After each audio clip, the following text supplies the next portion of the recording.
Hello and welcome to Warblog. This is Jabir.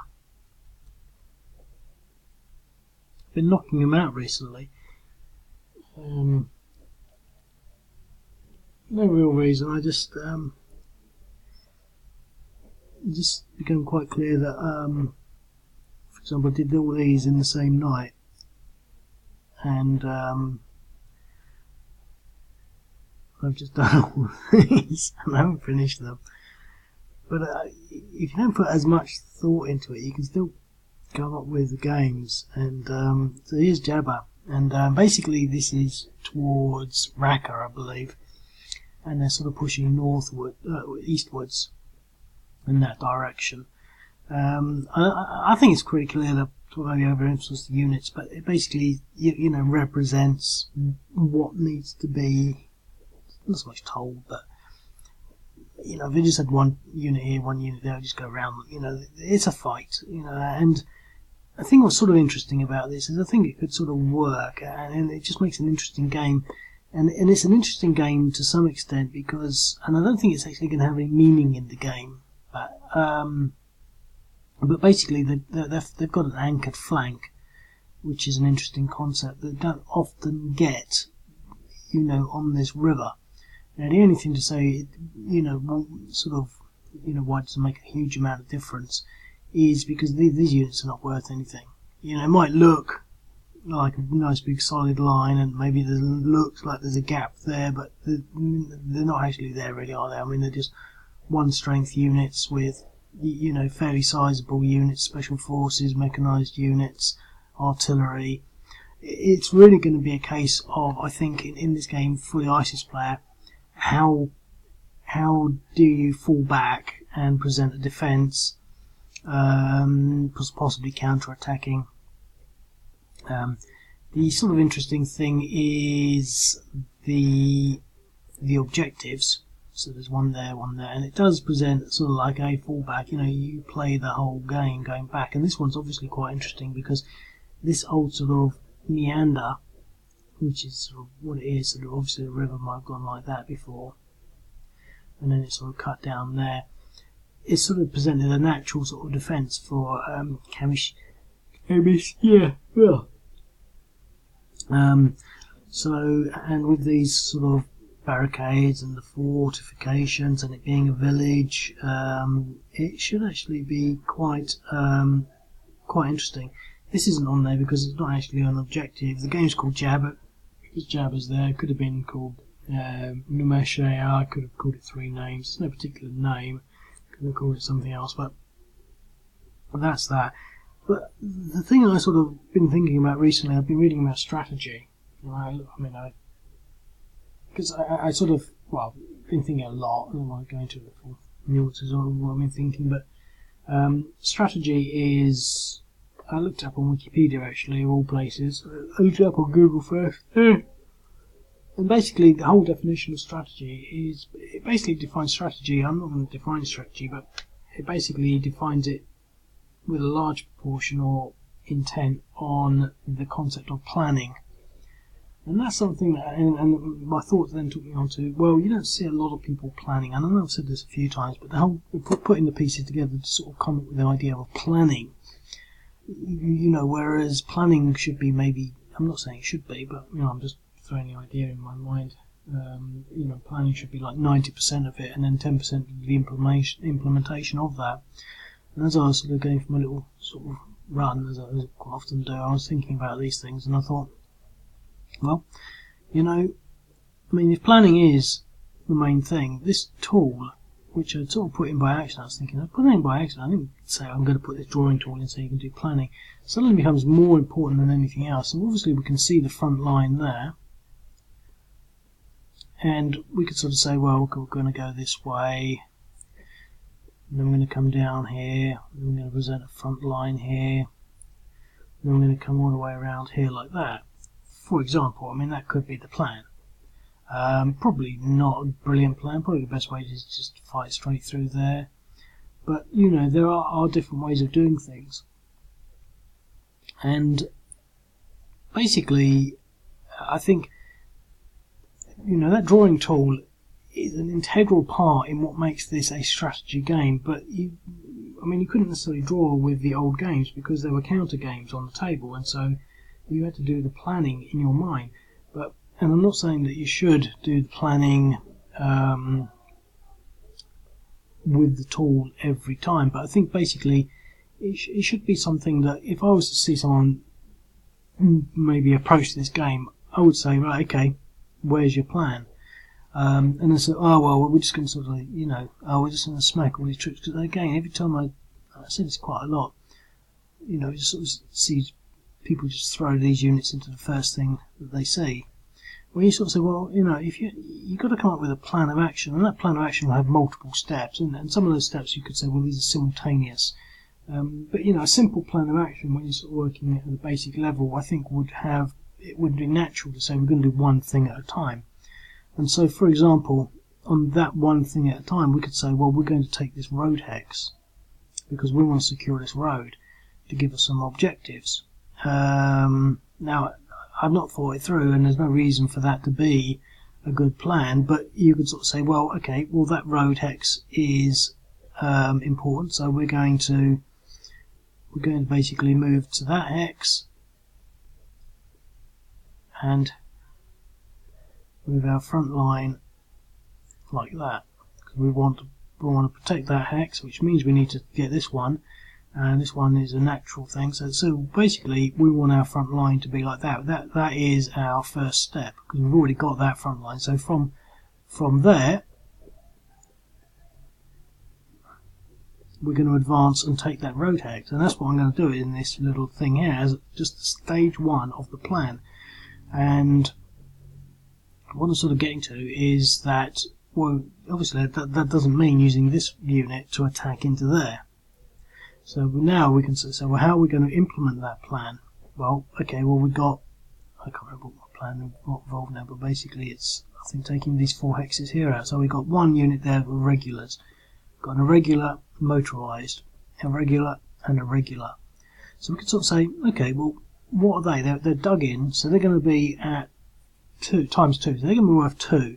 In there, they're going to be worth 6. 2, 2. So 2, 6, 2, 2. Well, we've got some artillery here. Do we have any other artillery? No, we've got one lot of artillery. We've got 2 lots of artillery. I'm going to put both lots of artillery into this because they're worth a lot more.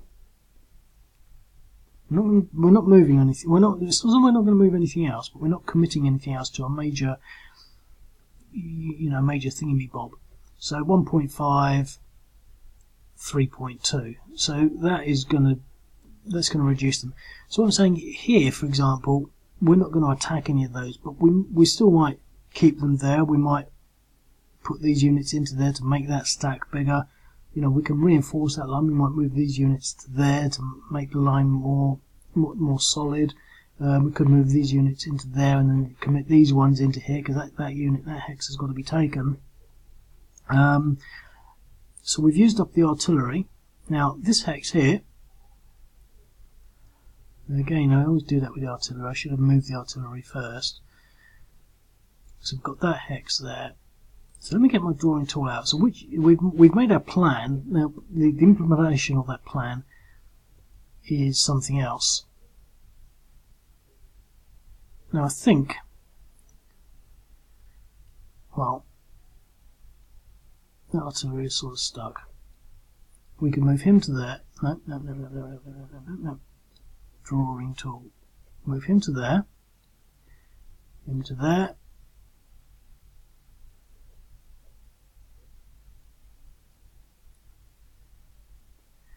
And him to there. Now, the upside of this, so to speak, is that I could use him to take both of these hexes out. Now, the reason I think that that's a possibility is because there's special forces in there. So we can commit the special forces against this. I mean, they're only ones. So that's what we're going to do. So we're going to leave that there with the with that. So we're sort of dropping back a bit. They're not going to advance, I don't think. I don't want to leave the artillery on its own because these irregulars, they might just do that. So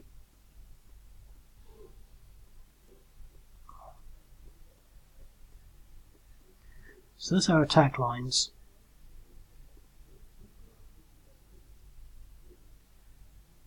Let's do this one first.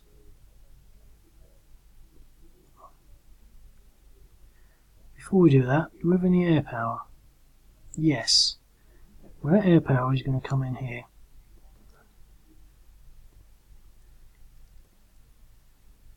One. That's good.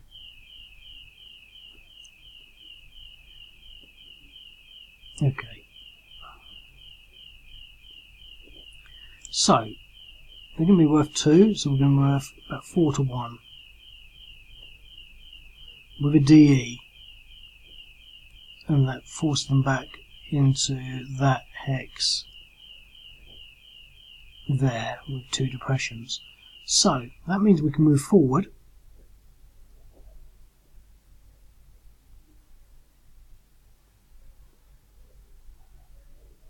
and secure that hex. Now that gives us a lot of power here.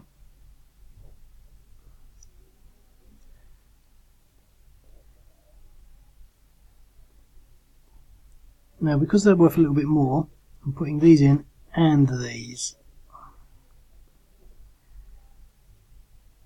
And that was a DE with the worst dice roll on the planet. But there you go. So they've moved up now. We can. Oh, they've got no movement. These guys have got movement, so we can take the road. So far the plan has gone swimmingly. Now, what we can do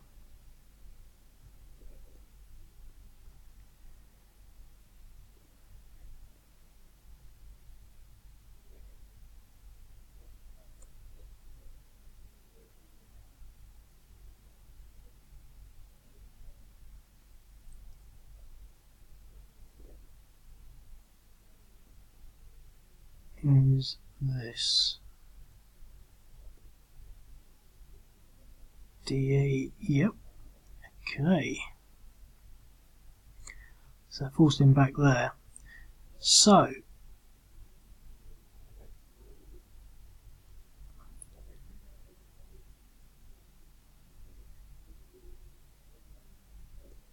now we don't necessarily have to take that hex because we've now got that road. I've got that road hex and these hexes. The only reason we did that is because this hex was contested with that, but we're going to continue the plan because we made the plan.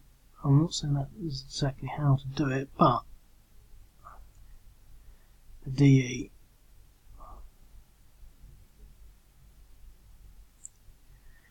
Okay.